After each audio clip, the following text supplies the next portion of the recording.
It's kinda dark out. I do think this fight of the light, This is a rough draft, but fuck it, the timing was right. Musk's Neuralink brain implant is pushing the boundaries of what modern neuroscience can achieve. I think that's something we can all agree on.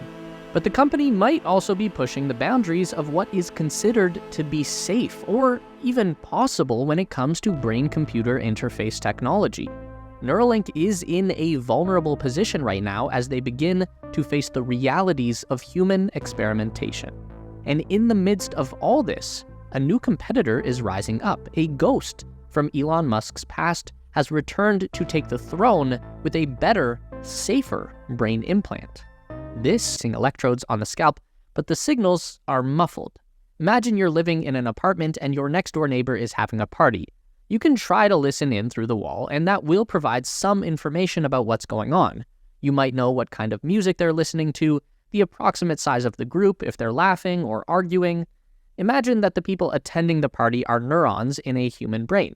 By observing them through a wall or a skull, you can measure the overall vibe of the party, but you will never know the details of what went on inside. But if you were able to walk through the door and enter the room, suddenly there would be infinitely more detail to learn about the party. You would hear the music clearly, you would see the people, you would know what they are saying. And once inside, you could go one step further and walk right up to a neuron and start a conversation. From here, there's no telling how much you can learn. This is all a metaphor for the invasiveness of BCI. But instead of opening a door, we have to cut through skin and bone, and in order to initiate that personal conversation with a neuron, we need to penetrate the brain matter. This all comes at a cost. We know that Elon Musk is a minimalist when it comes to design, but he's a maximalist when it comes to performance. The fastest cars, the most powerful rockets, and his approach to Neuralink is no different. Elon would never be satisfied with just eavesdropping on the party. He's going straight to interrogating the neurons as close up as possible. The cost of an invasive BCI implant is always going to be damage to the brain. There is no way to skirt around the fact that when you penetrate the brain tissue, you cause physical damage. The first invasive brain implant dates back to the early 2000s, the Utah Array, created by BlackRock Neuroscience. It's like a very small bed of nails that would penetrate the outer cortex of the brain with tiny rigid pins. The depth of the implant would typically be around 1.5 millimeters, and these implants are known to cause scar tissue and physical rejection from the brain material, so they can't be used as long-term permanent solutions. Once the scar tissue forms, the ability to have a conversation with the neuron is greatly reduced. This is the primary challenge that Neuralink was hoping to overcome with their own BCI design, one that used ultra-thin and ultra-flexible threads to interface with the brain tissue. The idea being that these microscopic threads would carry the electrode connections into the brain so gently that the body wouldn't even notice, and hence wouldn't try to reject the implant or form any scar tissue. And this theory could prove to be true, but so far it's proven to be ineffective at maintaining a stable connection to the brain. Neuralink patient 0, Noland Arbaugh, experienced the successful implantation of 64 Neuralink threads. These threads carried a total of 1,024 individual electrodes directly into his cerebral cortex, and this happened for the first time in late January 2024. By February, 85% of those threads had retracted from the brain. They fell out.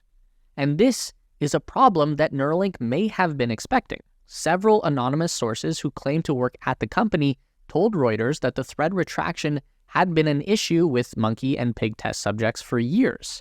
This is unconfirmed reporting, but it wouldn't be surprising given the severity of the retraction issue with Nolan's implant. It would be weird for this to have happened for the first time so many years into the testing phase. What's even more troubling is that Nolan has said that he was never even informed on the possibility of thread retraction. He was completely taken by surprise when the problem occurred. Neuralink claims to have a solution, though, and this has been approved by the FDA, but it's not exactly an ideal fix, and this relates directly to Benjamin Rappaport's concerns with patient safety in this field. So, the original Utah array with the rigid little pins penetrated 1.5 millimeters deep into the brain. Neuralink took that even further with their flexible threads, reaching depths between 3 and 5 millimeters into Nolan's brain matter. But this was clearly not effective, so the new plan is to place the threads 8 millimeters deep into Neuralink's second human patient.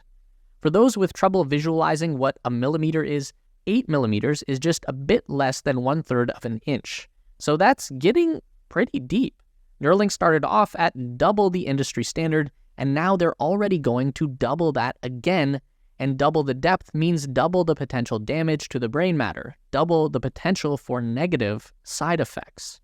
Now, this is still not nearly as deep as other current electrode procedures like deep brain stimulation, for example, but it's still very much unknown what kind of damage 64 insertions, each 8 millimeters deep across a relatively small segment of the brain, might do. It's also not known if this change will even solve the problem for Neuralink. If we are still seeing retraction with the threads in the next patient, then it's possible that Neuralink's design, as innovative as it may be, just doesn't work. This is obviously not the kind of outcome that a business leader like Elon Musk is going to accept, but in science there is always the potential of being proven wrong. It's the reason that we do experiments in the first place. There's a very real potential here that Neuralink is just another very good idea in theory that didn't work out in reality. There are no shortage of these failed ideas in history, and it's an outcome that we should be prepared for. What if you didn't need to penetrate the brain 8 millimeters, or 3 millimeters, or even 1 millimeter? What if you could get all of the information you need just by walking through the door of the party and going no further than that? This is the question that Benjamin Rapaport left Neuralink to investigate, and he may have already found the answer. This is the Layer 7 cortical interface. It's an ultra-thin film array that's only 1/5 the thickness of a human hair and covered with 1,024 tiny electrode sensors. It's designed to sit on top of your brain where it can very effectively eavesdrop on all of the conversations that your neurons are having without ever having to cause any physical damage to your brain matter. Sounds like a pretty good deal. The Layer 7 was created by Precision Neuroscience, who you probably never heard of, but this is the company that was founded by Benjamin Rapaport after he left Neuralink. And this thin film array is the safer, less invasive BCI technology that he had envisioned back in 2018, one that Elon Musk would have considered to be inferior because it doesn't penetrate deep enough into the neurons. But in reality, the opposite has proven to be true. While Neuralink's total electrode count in human trials has dropped over time from 1,024 down to just 154, Precision has been pushing forward, starting with one cortical interface and then adding a second to the same patient for a total of 2,048 electrodes. That was last summer, and just recently, in April 2024, Precision set a new record with 4 interfaces implanted on one human brain for a total of 4,096 electrodes, all reading brain signals at the same time. The thin film array is designed to be implanted through a small slit that's cut into the patient's skull. Then the electrodes are slid in between the brain and its outer protective layer called the dura. The thin, flexible nature of the array allows it to conform perfectly to the wrinkled shape of the cerebral cortex, like saran wrap. And then a wireless transmitter is placed underneath the user's skin that plugs into the electrodes and broadcasts the neural signal wirelessly through Bluetooth. With such a small, thin cut into the skull, just 1 millimeter across, there can be multiple arrays placed on different regions of the brain without compromising the patient's skull integrity. You could have multiple Neuralinks, but the skull is pretty quickly going to start resembling Swiss cheese with all of those holes cut into it. Precision has already tested its Layer 7 cortical interface with 14 human patients over the past 3 years. This is made possible because the thin film array is so easy and harmless to place onto and remove from the brain that the procedure can be incorporated into any routine neural surgery. So what Precision does, they find a case where a patient is already undergoing open brain surgery for something like a benign tumor removal or Parkinson's disease treatment. that they simply place their array on the surface of the patient's exposed brain and begin recording data. In some of these cases, the patient is awake through the entire procedure and will participate in motion capture activities that map physical movement of the hands and fingers to electrical signals in their brain. This is a huge advantage to precision that Neuralink cannot match right now. Neuralink is only going ahead with their implant in people who already have full body paralysis, so that limits their research to imagined movement. They can't capture physical movement of their patient at the same time. And then when Precision has got their data, they simply lift the array off of the patient's brain and their head is sewn back up with no trace that the BCI was ever there. What the company has already been able to prove is that you don't really need to penetrate the brain in order to collect high-resolution data from the neurons.